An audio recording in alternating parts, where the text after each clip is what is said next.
मानो चिड़िया और बिजली कभी इंसानों की बस्ती की ओर जाती हैं। वो दोनों एक पेड़ पर बैठ जाती हैं। उन दोनों के सामने एक हलवाई की दुकान थी। हलवाई अपनी दुकान पर गरम-गरम गुलाब जामुन बना रहा था। लगता है इन पक्षियों का भी गुलाब जामुन खाने का मन कर रहा है। मैं इन्हें एक गुलाब जामुन दे देता हूँ।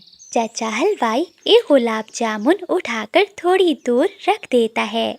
पक्षी पक्षी, ये खा लो, ये तुम्हारे लिए है। बिजली बहन, वो देखो, इंसान ने हमारे लिए गुलाब जामुन रखा है। चलो जल्दी से जाकर खाते हैं। फिर मानो चिड़िया और बिजली कभी वहाँ जाती हैं। चिड़िया अपनी चोंच गुलाब जामुन को लगाती है। रुको रुको बिजली, ये गुलाब जामुन तो बहुत गर्म है, हमारी चोंच जल जाएगी। लेकिन लालची कभी कहाँ रुकने वाली थी, वो तो गरम गरम गुलाब जामुन ही खाने लगती है। मानो चिड़िया बिजली कभी को देखती ही रह जाती है और बिजली कभी सारे का सारा गरम गरम गुलाब जामुन खा लेती है। बिजली, तुम बहुत बुरी हो, मैं आज के बाद तुम्हारे साथ भोजन लेने कभी नहीं आऊंगी। तुमने पूरा गुलाब जामुन खा लिया और मुझे दिया भी नहीं। हा हा हा हा, मैंने कौन सा रोका था तुम्हें, तुम भी खा लेती। फिर मानो चिड़िया वहाँ से चली जाती है। वो जंगल से दाना ढूंढकर अपने घोंसले में चली जाती है। आधी रात को बिजली कभी की चोंच में दर्द होने लगता है। वो तो चोंच खोलकर बैठी हुई थी। मर गई, हाय मैं मर गई, अब कहाँ जाऊं। बिजली कभी रो रही थी और रोते हुए मानो चिड़िया के दरवाजे पर जाती है। वो दरवाजे पर दस्तक देती है। कौन है बाहर? मैं हूँ बिजली का भी, दरवाजा खोलो चिड़िया। फिर मानो चिड़िया दरवाजा खोलती है। चिड़िया बहन, देखो देखो, मेरी चोंच में सूजन हो गई है, मैं दर्द से मर रही हूँ। बिजली, अगर गरम गरम गुलाब जामुन खाओगी ऐसा तो होगा ही। चिड़िया चिड़िया मेरी बहन, प्लीज मेरी मदद करो। अच्छा अच्छा, चलो अब मेरे साथ नदी पर चलो। फिर मानो चिड़िया बिजली कभी को अपने साथ नदी पर ले जाती है। बिजली, अब अपनी चोंच को थोड़ी देर नदी के ठंडे पानी में डालो। फिर बिजली कभी ऐसा ही करती है।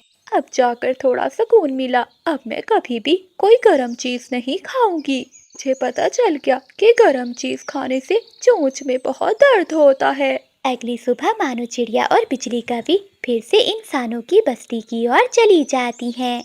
किसान की पत्नी आंगन में बैठी आलू के पराठे बना रही थी। पक्षियों, ये लो, ये पराठा खा लो। किसान की पत्नी आधा पराठा चिड़िया और बिजली कभी को देती है। मानो चिड़िया अभी देख ही रही थी कि बिजली कभी जल्दी से वो गरम गरम आलू वाला पराठा खा लेती है।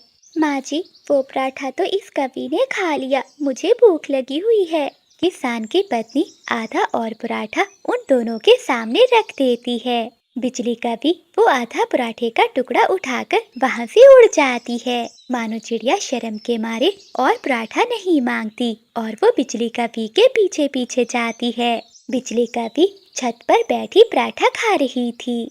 बिजली, मुझे भी दो पराठा। देती हूँ। ऐसा कहते हुए बिजली कभी वो गरम गरम पराठा पूरा खा लेती है।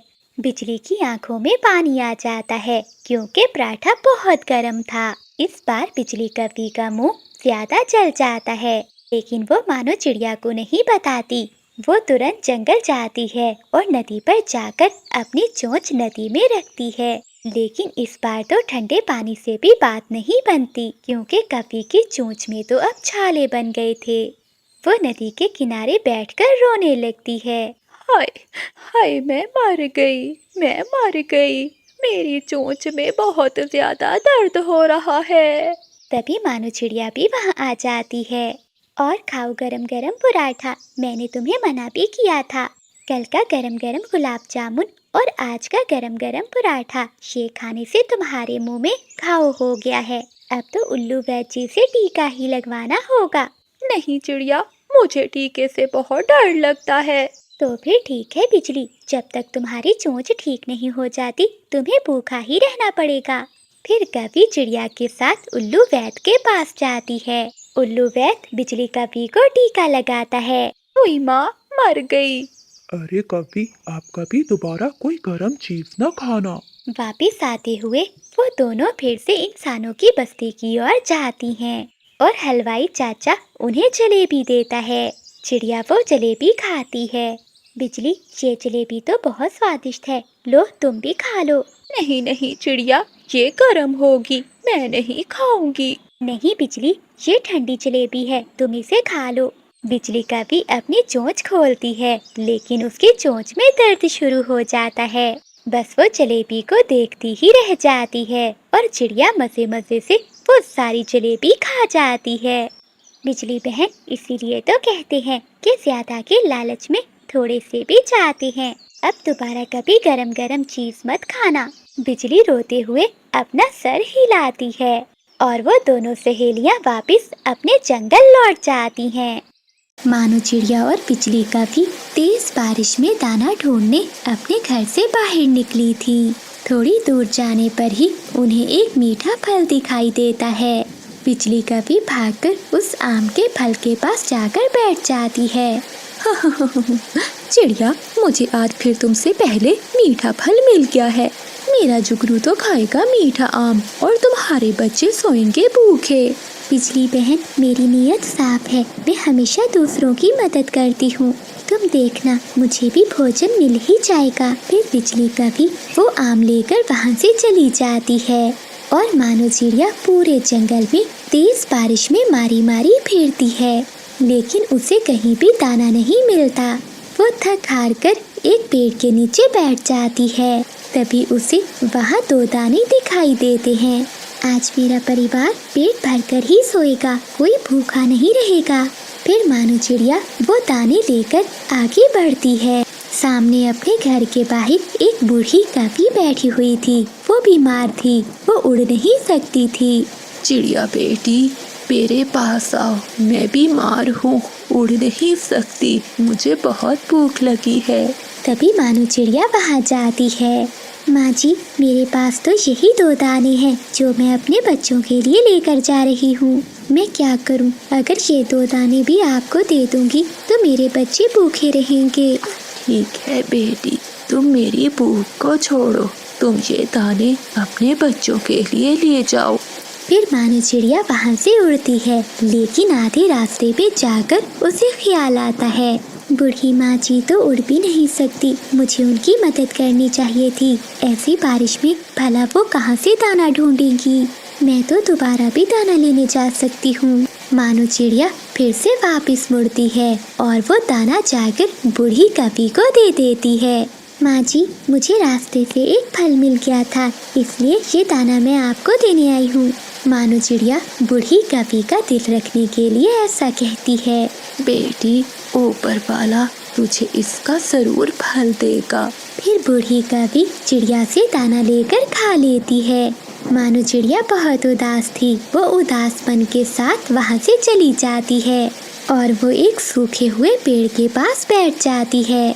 जंगल में बारिश भी हो रही थी और अंधेरा भी बहुत बढ़ चुका था। आज मेरे बच्चों को फिर से भूखा रहना पड़ेगा। मैं बहुत शर्मिंदा होंगी अपने बच्चों से। आज का दिन तो मेरे लिए बहुत बुरा दिन है। चिड़िया, चुप कर जाओ। चिड़िया आवाज सुनकर हैरान होती है। अरे पेड़ जी, आप तो सूखे हुए पेड़ हैं, फिर आप बात कैसे कर सकते हैं? चिड़िया, मैं एक सूखा हुआ पेड़ तो हूँ, लेकिन मैं हमेशा दूसरों की मदद करता हूँ। मैं किसी को तकलीफ में नहीं देख सकता। तुमने हमेशा दूसरों की मदद की है, अब मैं भी तुम्हें कुछ देना चाहता हूँ। मेरी पेड़ की खोखर में देखो। फिर चिड़िया उस सूखे हुए पेड़ की खोखर में देखती है, वहाँ तो ढेर सारा भोजन था। ये सब देखकर मानो चिड़िया बहुत खुश होती है। पेड़ जी, क्या मैं कुछ फल अपने बच्चों के लिए ले जाऊं? हाँ जरूर, अगर कोई भूखा पक्षी मिले तो उसकी मदद भी कर देना, क्योंकि मेरा जादू तुम्हें हर रोज भोजन देगा। फिर मानो चिड़िया उस पेड़ की खोखर से ढेर सारा भोजन ले लेती है और खुशी खुशी अपने घर की ओर लौट जाती है।